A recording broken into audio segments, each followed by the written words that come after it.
Donc, on y va aujourd'hui, on va parler d'un sujet sérieux. On va parler du brouillard mental, on va parler des problèmes cognitifs, on va parler des problèmes de concentration, on va parler des problèmes de mémoire, on va parler de quand ça fonctionne plus ici.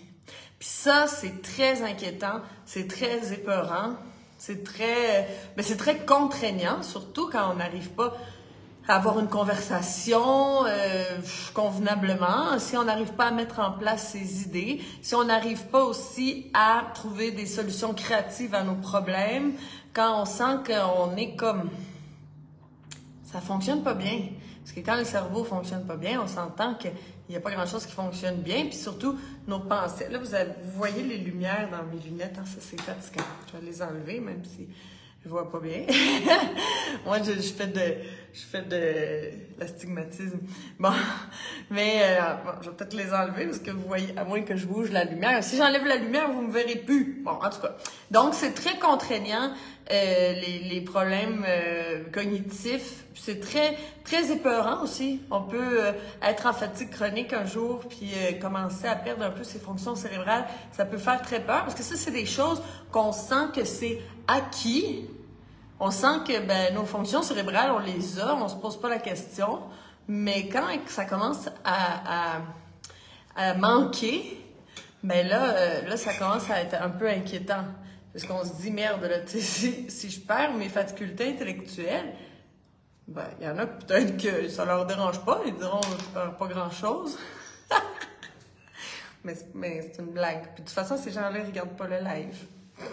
Bon, désolé, là, avec mon humour pas drôle ce matin, mais ce que je veux dire, c'est qu'il y en a peut-être qui utilisent moins leur fonction intellectuelle, puis ça leur dérange moins peut-être, puis ils s'en rendent peut-être pas compte tout de suite, mais il y en a d'autres qui font « Hey, non, là, moi, je veux pas perdre ça du tout ».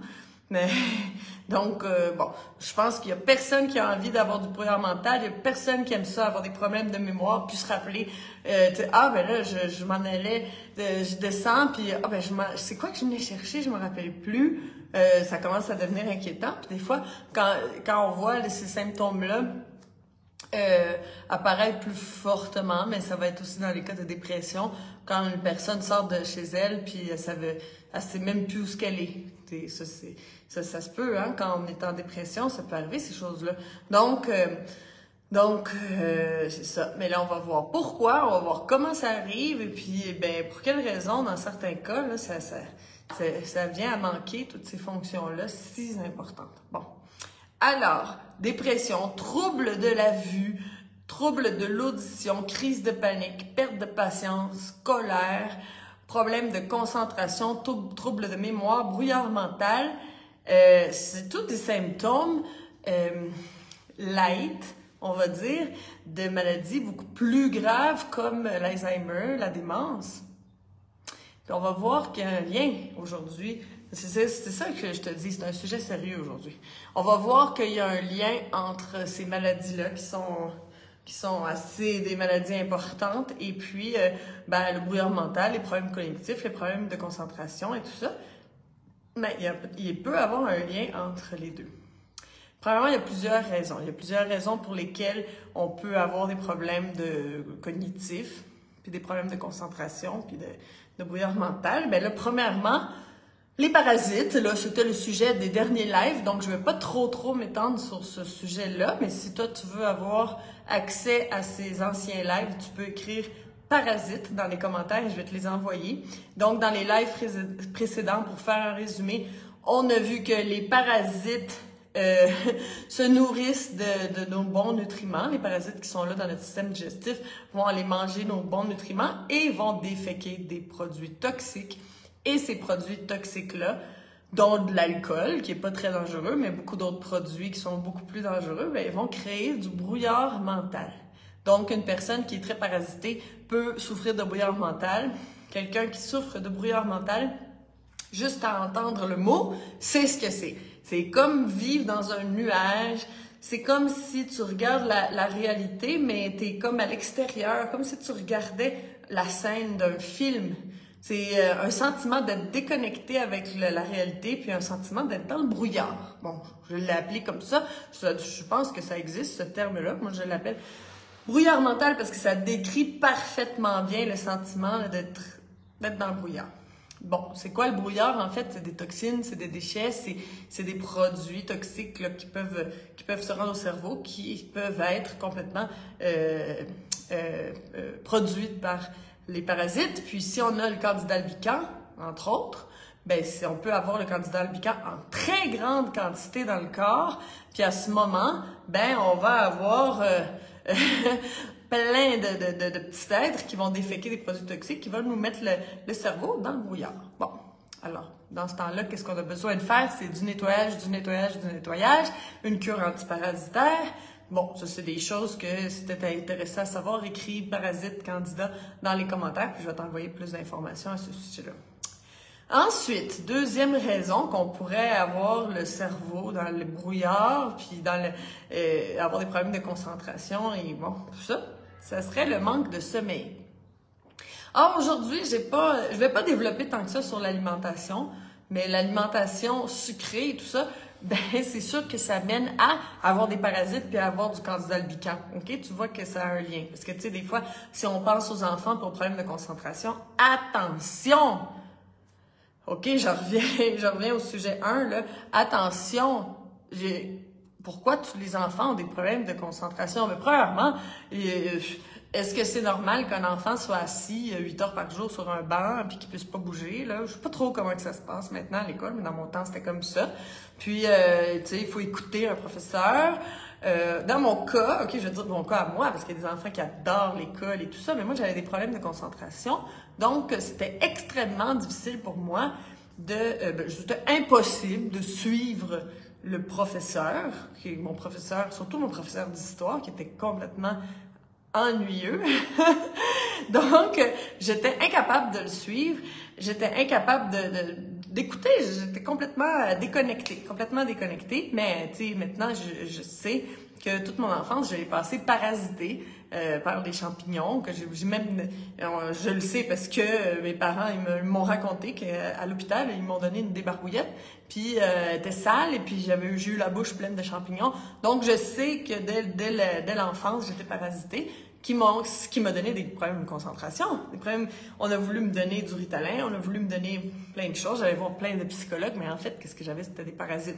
Maintenant, je le sais absolument parce que je peux détecter tous les symptômes de parasites que j'avais. J'en avais beaucoup. Donc, le parasite, c'est sûr que c'est un sujet que je connais très, très bien parce que, en plus de tous les parasites tropicaux de l'Amazonie, de l'Inde et tout ça que j'ai pu côtoyer, mais des parasites plus fréquents qui se passent dans les enfants dans les garderies, il se passe des parasites, faut pas croire, là.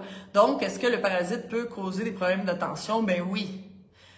Donc, je dis pas que dans tous les cas, c'est comme ça, là, parce que je vais me faire lancer des tomates, mais est-ce que dans plusieurs cas, même je sais pas combien de pourcents, là, on n'aurait pas de problème d'attention, mais on aurait des problèmes de parasites? Oui, ça c'est sûr, tu sais, j'aime ça sortir des choses comme ça. Bon, alors, deuxièmement, le problème de sommeil. Alors, le cerveau, se nettoie quand on dort. Donc, l'activité neuronale du cerveau produit des déchets. Le flux dans l'espace interstitiel entre les cellules du cerveau, là, ben, le flux augmente de 60%. C'est quand même beaucoup, là, durant la nuit. Mais c'est parce que dans la nuit, on se fait un lavage de cerveau. Mais oui. Et puis, ça veut dire que si on n'a pas un sommeil profond, si on a un sommeil léger, ou si on souffre d'insomnie, ben notre cerveau ne peut pas se nettoyer parce que le nettoyage se fait durant le repos. Donc, si on n'arrive pas, tu sais, faut regarder ça, c'est un autre live qui serait très intéressant, le sommeil. Moi, c'est quelque chose qui me passionne beaucoup, les stades du sommeil et tout ça. Donc, si on reste dans une espèce de sommeil léger où il y a beaucoup de rêves et tout ça, puis on rentre pas dans un sommeil plus profond, donc le corps en général ne va pas se nettoyer parce que le corps se nettoie quand on dort profondément. Mais là, aujourd'hui, on parle du cerveau. Donc, c'est sûr que si on est dans des stades de sommeil très léger toute la nuit, puis qu'on rentre peu en sommeil profond, comment on peut savoir ça? Ben, on peut savoir avec maintenant avec une montre. On peut avoir une montre qui peut te dire tes stats de sommeil. Puis, ben moi, je le sais, je le sens le matin. Je sais exactement, là, j'ai eu à peu près 3 heures de sommeil profond. J'ai tellement étudié mon propre sommeil que je sais si j'ai eu 1 heure, 1 heure et demie, 3 heures, 3 heures et demie de sommeil profond. Dès mon réveil, je le sais. Je sais par comment je me sens. Donc, si on n'arrive pas à rentrer en sommeil profond ou si tout simplement on fait de l'insomnie, ben on ne peut pas avoir notre lavage de cerveau quotidien. Et puis, ben les toxines, les déchets vont rester dans le cerveau. Puis là, on devient incapable de se concentrer, incapable de fixer son attention. Moi, je suis en train de lire, je te donne des extraits d'études là, que je suis allée voir. Là. Je suis pas en train de sortir ça de mon imagination. Là. On est incapable d'exprimer une idée convenablement. Les conversations deviennent difficiles. Les fonctions cognitives et cérébrales se dégradent. Et les études parlent que ça a un lien avec aussi la maladie d'Alzheimer. Voilà. Alors, le cerveau doit être nourri et doit éliminer ses déchets. OK, ça c'est la base là qu'il faut qu'on le sache. Comme tout être vivant, le cerveau est fait de cellules vivantes. Et pour bien fonctionner, il doit être bien irrigué en sang, il doit être bien nourri. Et aussi, il doit pouvoir avoir la chance de pouvoir déposer ses déchets puis que les déchets soient emmenés dans les émonctoires, dans les portes d'élimination pour pouvoir être éliminés. Bon. S'il n'y a pas de nutrition et de nettoyage dans les zones périphériques, quand je parle, là, je vais te parler des zones périphériques, qu'est-ce que c'est? Ben, c'est les pieds, c'est les mains et c'est la tête. Ça, c'est les zones, des extrémités de notre corps qui sont peut-être des fois plus dures à fournir en sang. Donc, ben là, je vais élaborer un sujet, l'anxiété. L'anxiété, le stress, être en état de panique constant, ben ça peut emmener à une mauvaise irrigation du cerveau. Pourquoi? Premièrement, il faut savoir qu'est-ce qui se passe dans notre corps quand on est en état de stress. Exemple, je prends toujours le même exemple, il faudrait que je m'invente d'autres histoires, mais bon, là maintenant tu vas tout de suite cliquer quand je te parle de l'ours noir. Imagine si on est un humain sauvage dans la nature et puis on rencontre un ours noir. Il nous surprend. Et puis là, on fait le saut, et puis là, on sait que, ben en fait, qu'on le sache ou non, ça se fait dans notre corps, on va devoir courir, on va devoir se sauver, on va devoir être en action pour se sauver de l'ours noir. Donc, ce qui va arriver, c'est que plein de choses vont arriver, OK? Il y a plein de fonctions corporelles qui vont s'arrêter. Exemple, la pousse des cheveux, la pousse des ongles. On s'entend que c'est pas tellement nécessaire de faire pousser ses cheveux quand il y a un ours noir qui est à nos trousses, là, on s'entend. Mais des choses plus importantes aussi, comme la digestion. La digestion va être coupée parce que, ben, il y a des choses plus importantes, là. Il faut qu'on sauve notre vie. Donc, la digestion, ça sera pour plus tard. Sauf que si toi, tu es en état de stress constant parce que tu es en anxiété, parce que, bon, les choses de la vie ont fait en sorte que ton système nerveux est abîmé, puis tu sécrètes plein d'hormones de stress tout le temps, du cortisol de manière constante, et puis, ben, ça fait que, ben, il y a comme un stress latent qui est toujours là. On peut le sentir dans la gorge, on peut le sentir on transpire, bon, bref. Ben notre digestion peut être complètement coupée. Puis là, on se dit, ben pourquoi je ballonne? Pourquoi j'ai des gaz? Pourquoi je suis faible? Pourquoi j'ai de la constipation? Pourquoi? Ben c'est parce que ta digestion est coupée, parce que tu es en état de stress.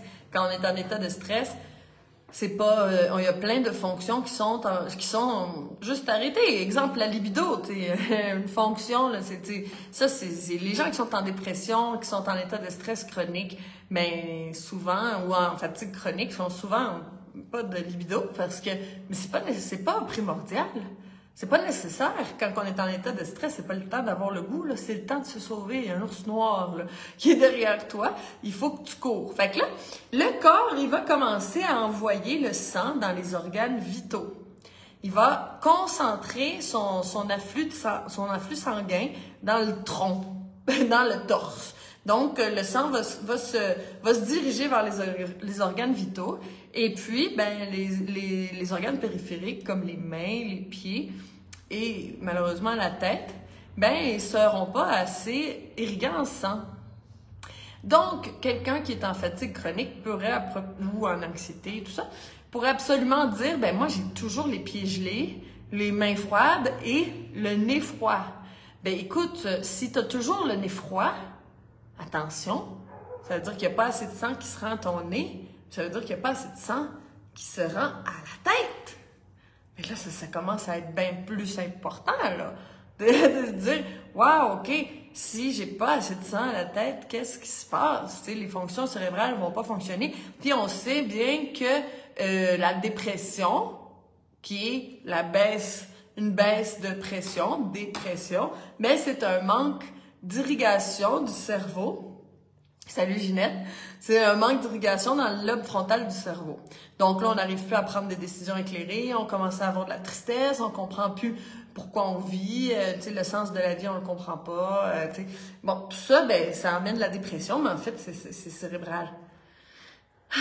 Est-ce que c'est intéressant? Dis-moi-le. Hein? Moi, je trouve ça, c'est un sujet hyper intéressant. Moi, je trouve aujourd'hui, wow, ça donne beaucoup de réponses aussi. C'est drôle parce que je pensais pas te parler de ça aujourd'hui maintenant, mais j'ai rêvé à quelque chose. Je vais te raconter un rêve.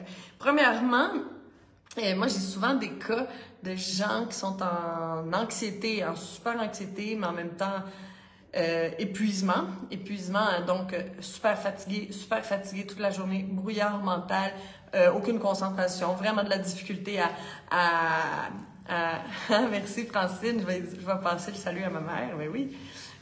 Beaucoup de difficultés à se concentrer, beaucoup de difficultés à faire une conversation, beaucoup de difficultés à mettre ses idées en place.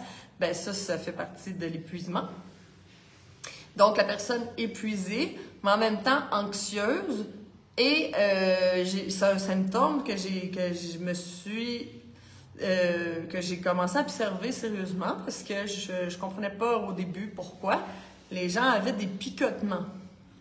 Des picotements au visage, des picotements au torse, tu sais, des drôles de picotements. Et puis, je me suis rendue, en étudiant le sujet, j'ai découvert que c'était l'adrénaline. Quand on avait des poussées d'adrénaline, donc ça pouvait arriver avec un stress. Puis après, j'ai pu demander à ces personnes-là de me donner plus de précision. Donc, à cause d'un stress, ou même après avoir bu un café, ou même après avoir bu un cacao, qui c'est aussi un excitant, ben c'était déjà trop pour cette personne-là, qui était déjà à fleur de peau au niveau de l'anxiété, puis de prendre un excitant, ben ça pouvait créer... écoute, là, même j'ai eu des gens qui m'ont dit qu'il y avait ça en prenant du maca. Alors, tout ce qui pouvait être excitant leur donnait des picotements. Et puis là, je te parle pas du tout d'une étude scientifique, là. Je te parle de mon rêve, OK? là, ça, c'est vrai ce que je te disais, mais là, je vais te raconter mon rêve. C'était justement en fin de semaine. Quand je suis allée chercher ma maman à l'aéroport, j'ai dormi dans un Airbnb. Bon, ça, c'est vraiment pas nécessaire que je te le dise pour l'histoire, mais tout ça pour dire que j'ai dormi d'une drôle de manière. Ça m'arrive jamais, mais là, j'ai dormi sur ma main. Puis, je me suis réveillée, puis, non mais attends, là, je me suis retournée, et puis j'avais plus aucune sensation sur ma main. Je me suis retournée, ma main est partie, là, comme ça, là, la main morte, là, puis j'ai cassé un verre. Ça m'a réveillée, j'ai dit, ah mon Dieu, comment ça, j'ai cassé un verre, puis je me suis rendu compte que ma main était complètement, bon, ça t'est déjà arrivé toi aussi, là, je te raconte pas quelque chose de foufou. Salut Micheline. Salut Myrène, Tammy, Marie-Pierre, Sophie, Hello, Yvette, Lucie, Micheline, Mandine, une autre Lucie, Élise, Amal, Nicole, oh mon Dieu, il y a beaucoup de monde qui ont rentré, Luce. Bon, ben, salut à tout le monde. Donc, j'étais en train de raconter mon rêve, donc c'est ça. Donc là, ma main qui a plus aucune sensibilité, mais je suis tellement endormie, là, je me rendors. Puis en même temps que le sang arrive dans ma main. Et puis dans mon rêve, ben, j'ai fait mes propres études. Puis là, je sentais les picotements. Puis je me dis, les fameux picotements, tu sais, les fameux picotements qu'on peut ressentir quand on est en épuisement. Puis là, dans mon rêve, j'ai pensé à ça. Hein, je te dis, là, tu sais, là, après ça, accusez-moi pas de dire n'importe quoi. Là, c'est un rêve que j'ai fait, mais ça fait quand même du sens. Dans mon rêve, j'étais en train d'écrire sur le sujet, puis c'était, dans mon rêve, je voyais là, que la personne, elle avait plus de sang au cerveau, puis au visage, puis tu sais, bon, dans la partie supérieure du corps, puis que quand elle prenait son excitant, ben là, ça faisait monter la pression sanguine, puis que là, la personne sentait des picotements. Bon, ça, c'était à cause de ma main, là, qui était en train de revenir à la vie, mais wow, cette image-là, je me suis réveillée le matin, là, puis je me suis dit, c'est pas possible qu'un cerveau puisse devenir comme ma main, là, là je sais pas, je dis des choses comme ça, là, bon, mais c'est des images que j'ai envie qu'on aille, parce que, oui, si, bon, c'est sûr qu'il y a toujours une quantité de sang là, qui va au cerveau, là. Je pense que sinon, on ne fonctionnerait plus du tout, on se devient pas comme ma main, là. Mais ce que je veux dire, c'est que si il y a pas assez de sang qui arrive au cerveau, ben, bien sûr qu'on va avoir des problèmes cognitifs. T'sais, un cerveau, il faut que ça soit nourri, tu sais. Donc, bon. Voilà, c'est un petit aparté là, sur mes rêves. Là, bon. Là, quand les gens ils me disent « Ah, faites beaux rêves hein? », moi, je rêve à des affaires... je rêve à des choses sérieuses. Hein? Bon. Alors, si toute notre vie, on s'adapte, OK, ça, c'est ça. Quand je te parle d'épuisement, dans tous les lives que je t'ai parlé de fatigue chronique et d'épuisement, tu comprends ce que je te dis maintenant. Alors, si toute ta vie, tu t'adaptes, si tu t'adaptes à des situations de vie qui te conviennent pas, si tu t'adaptes à un travail que t'aimes pas, si tu t'adaptes à un conjoint, une conjointe, si tu t'adaptes à tes enfants, si tu vis pour ta famille mais que tu t'oublies, si tu t'adaptes adapté à ta famille, si quand tu t'es adapté dans le passé à tes parents, si tu as dû être différente de ce que tu étais en réalité pour faire plaisir, mais ça c'est tout de l'adaptation. Ben, tout ce qui nous fait pas, à chaque fois qu'on n'est pas dans un état de c'est magnifique, là, j'ai bien mangé, je suis reposée, je me fais bronzer, là. Ben, on s'adapte, OK?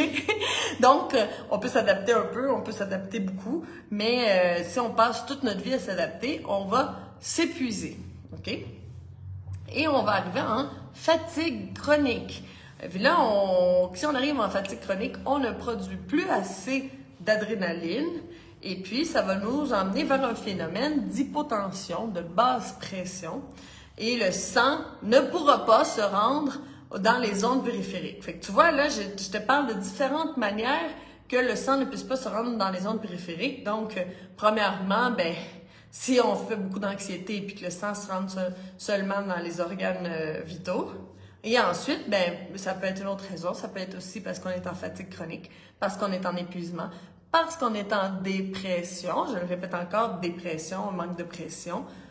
Hypotension, et le sang ne se rend pas aux zones périphériques parce que ça demande un peu plus d'effort quand même au corps d'envoyer du sang dans le bout des doigts, tu vois?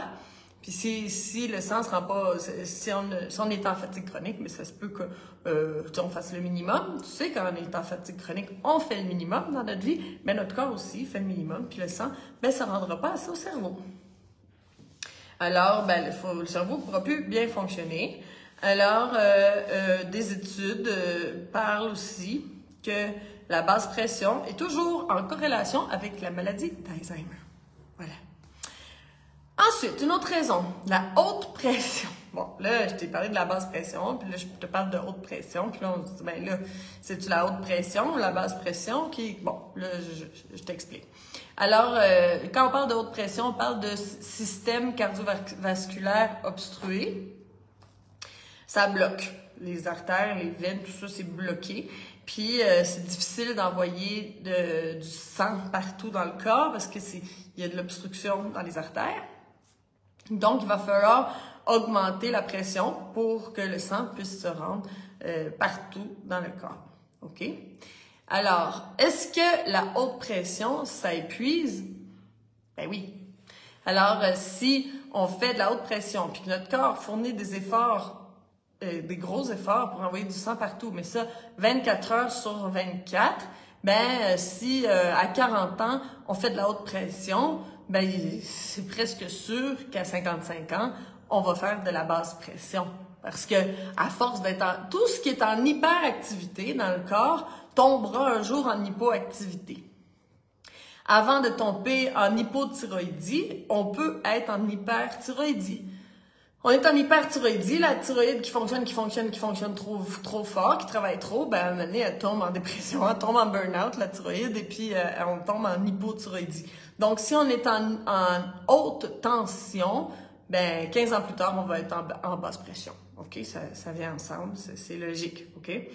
Donc, ben, à ce moment-là, à 55 ans, on aura des problèmes cognitifs. Ben oui, parce qu'il n'y aura pas assez de sang au cerveau. La haute pression, ce n'est pas une maladie, c'est un symptôme, c'est un résultat, en fait, qui nous amène à voir qu'on a des problèmes d'obstruction au niveau des artères. Donc, ben, ce qui va être intéressant, bien sûr, ça va être de désobstruer tout ça, de faire un nettoyage sanguin, un nettoyage des artères, tout ça.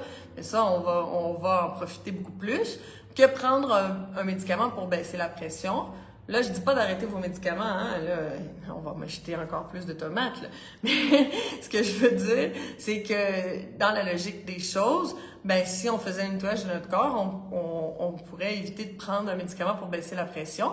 Parce que là, notre corps, lui, pour s'adapter à un système sanguin obstrué, il va augmenter la pression pour être capable de faire son travail et emmener le sang partout dans le corps. Mais là, si on prend un médicament pour faire baisser la pression, là, on va à l'encontre du travail du corps, parce qu'il faut toujours se rendre compte que le corps fait exactement ce qu'il doit faire. Le corps, il fait toujours de son mieux pour retourner à l'état d'équilibre, puis retourner à son bon fonctionnement. Ok, il ne sait que faire ça. Ok. Wow. Donc c'est ça. Donc si on fait baisser la pression avec un médicament, malheureusement on va à l'encontre de notre corps qui voulait emmener lui du sang au cerveau, tu vois. Donc, on va empêcher une bonne irrigation du cerveau. Ben oui. Bon, là, je dis pas qu'il faut arrêter les médicaments, mais il faut aller faire un nettoyage. Il faut aller écrire pression sanguine, si tu veux, dans les commentaires. Je pourrais t'écrire. Il va falloir aller nettoyer les artères ou écrire nettoyer les artères. Bon, voilà, écris ce que tu veux, là, je vais comprendre. Puis, et pour pouvoir que le sang circule bien dans le corps, ça, c'est la solution. Pas prendre quelque chose qui va venir faire baisser la pression. J'espère que c'est des informations qui t'allument là aujourd'hui. C'est intéressant de savoir ça. Donc, si on travaille sur le nettoyage de notre corps, est-ce que c'est possible qu'un jour, le médecin nous dise qu'on n'ait plus besoin de médicaments? Ben oui, c'est ça. C'est ça qu'on veut faire ensemble, nous. Voilà. Donc, en conclusion, même si tu manges tout bio, puis que tu bois des jus, et puis, je vois les gens qui répondent, je vais aller vous écrire plus tard, ben super. Fait que, on va prendre notre santé en main. Donc, si on mange tout bio, on boit des jus, puis on fait attention à ce qu'on mange, mais que la nutrition ne peut pas monter au cerveau, ben, dans ce moment-là, notre belle nutrition ne pourra pas aider nos fonctions cognitives. Si le corps est tout obstrué de déchets, puis que on a plus de déchets, si comment je pourrais formuler ça? La quantité de déchets est supérieure à notre capacité d'évacuation des déchets. OK? Ça, c'est que notre corps, il a une capacité de nettoyage, là. Il peut se nettoyer à une certaine capacité, mais qu'on a plus de déchets, bien là, les déchets vont s'accumuler. Bon, c'est ça. Mais on va arriver aussi à l'épuisement de notre corps qui essaye de se nettoyer, en vain, et puis qui finalement, il va s'épuiser. Puis de toute façon, l'épuisement, en général, crée l'intoxication, parce que quand on est épuisé, on n'a pas beaucoup de force pour aller nettoyer le corps, et puis ben, les déchets vont s'accumuler. Le corps peut éliminer, et là, prends note, là, s'il te plaît, le corps peut éliminer ces déchets quand il est au repos, quand on l'a vu pour le cerveau aujourd'hui, mais en général, quand on est en sommeil profond, on se nettoie et on se régénère. Parce que le jour, c'est fait pour faire des activités, c'est fait pour digérer, c'est fait pour s'amuser, c'est fait pour faire des choses, marcher, tout ça. Et la nuit, ben c'est là où tous les organes, un par un, ils vont se nettoyer et se régénérer.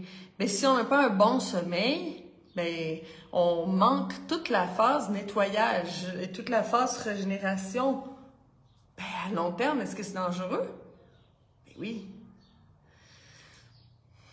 Donc ça aussi, si ça te parle, tu peux écrire mauvais sommeil, mauvaise régénération. Ça va me donner une bonne idée pour que je puisse t'aider. Maintenant, les problèmes cognitifs sont un manque de nutrition, sont un manque d'oxygénation aussi, de manque d'oxygène au cerveau et d'obstruction par les déchets. Voilà. Est-ce que c'est simple? Ben oui. Tu sais qu'avec moi, c'est jamais très compliqué. Puis est-ce que ça a besoin d'être très compliqué pour être vrai et pour être intelligent? Non. Parce que dans la nature, tout est simple. Donc, si on va amener de la nutrition qui peut se rendre au cerveau, si on emmène plein d'oxygénation, si on nettoie tous les déchets qu'il y a dans ce cerveau-là, est-ce que le cerveau va se mettre à fonctionner? Ben oui, c'est ça. Il sait faire ça. C'est son travail. Donc, voilà. Alors, c'était mon live d'aujourd'hui. Alors, aujourd'hui ou demain, là, aujourd'hui, je pense cet après-midi, je vais t'envoyer un exemplaire du journal Chandra dans lequel je vais faire un résumé de ce que je te parle aujourd'hui et je vais te faire un cadeau aussi d'une belle recette de jus qui va aller augmenter tes fonctions cognitives, qui vont aller nettoyer la sphère cérébrale et qui va envoyer beaucoup de sang au cerveau. Mais oui, un beau jus que je t'ai concocté pour exactement ce problème. Donc, abonne-toi au journal Chandra. Qu'est-ce que c'est, ça, le journal Chandra? Ben, tu vas voir sur le mur, je vais t'envoyer un link avec pour que tu puisses t'inscrire au journal Chandra. C'est un endroit où toi et moi, on va pouvoir être en connexion en dehors de Facebook. J'ai envie de pas me séparer de Facebook, là, parce que j'aime ça, ma gang sur Facebook. Je ne vais pas m'en aller. Sauf que j'ai envie d'avoir quelque chose à l'extérieur de Facebook. Pourquoi? Ben parce que tu sais que sur Facebook, tout dépendant de ce que tu publies, ils peuvent te l'effacer. J'espère que tu sais ces choses-là. C'est pas un endroit libre, free for all, là, où ce que tu peux dire tout ce que tu penses. Là, mon Dieu, moi, je me suis calmée parce que, tu sais, il y a pas longtemps, on a eu un problème mondial, là, tu sais de quoi je parle. Et puis, tu sais, des fois, je m'amusais à mettre de l'information qui, pour moi, était vraiment intéressante. Puis, on a voulu fermer mon compte Facebook, puis je me suis dit, ça vaut pas la peine. Je suis peut-être mieux de mettre certaines informations super intéressantes comme ça dans la méthode Chandra, puis pas me mettre en danger. J'ai d'autres collègues que j'affectionne énormément. Exemple Thierry, que tout le monde connaît, là, c'est un guerrier pour notre cause. On l'aime, on l'adore, là, puis on le remercie pour s'être battu pour la vérité. Mais là, je me suis dit que moi, j'avais pas les nerfs assez solides pour ça. Fait que j'ai décidé que j'allais être plus correcte dans ce que je disais sur Facebook pour pas avoir de problèmes comme ça, puis pas, bon, tout ça. Donc, j'ai mis en place plusieurs choses dans ma vie aussi pour pouvoir dire le plus possible qu'est-ce que j'ai envie de dire. Aussi, moi, j'aime pas trop me censurer. Mais bon, malheureusement, sur Facebook, c'est nécessaire. Mais là, j'ai décidé que je pourrais faire le journal Chandra, où ce que je pourrais t'envoyer des recettes. Je vais pouvoir t'envoyer de l'information puis dire tout ce que je veux.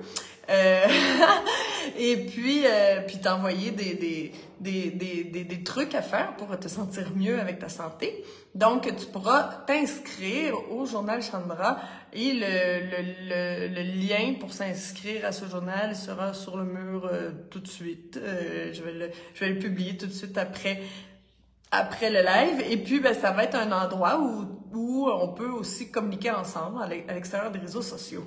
Ça me fait plaisir.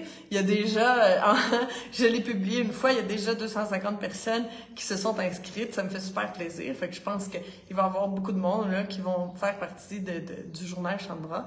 Ça me fait un grand plaisir. Donc,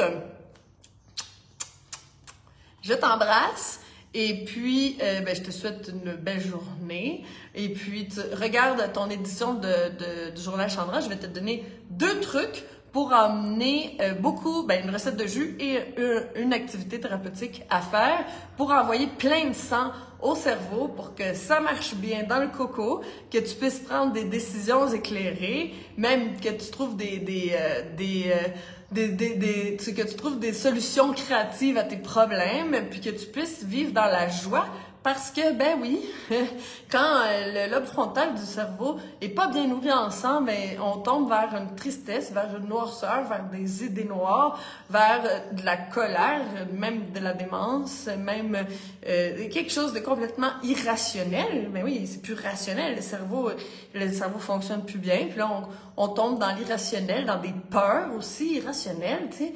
Donc, des peur de tout, là, tu sais. C'est pourquoi? Parce que ça fonctionne plus bien. Donc, je vais te donner des trucs pour aller alimenter le cerveau pour que ça fonctionne bien. Et puis que voilà, qu'on ait tous on a du plaisir ensemble. Et puis, que ceux qui utilisaient moins leur fonction cognitive, peut-être parce que il n'y avait pas assez de sang qui montait, là, ils vont pouvoir utiliser leur fonction cognitive et puis se délecter de tous les plaisirs intellectuels. Wow! Quel plaisir sensuel même de lire un livre écrit par quelqu'un d'intéressant, d'intelligent, qui a pensé avec des hautes pensées. Ah, moi, je me délecte. Je me délecte de tous les plaisirs intellectuels. Là. Wow! Donc, pour pouvoir continuer à me délecter des plaisirs intellectuels, je vais aller donner une super nutrition à mon cerveau. Alors, salut Micheline, Lucie.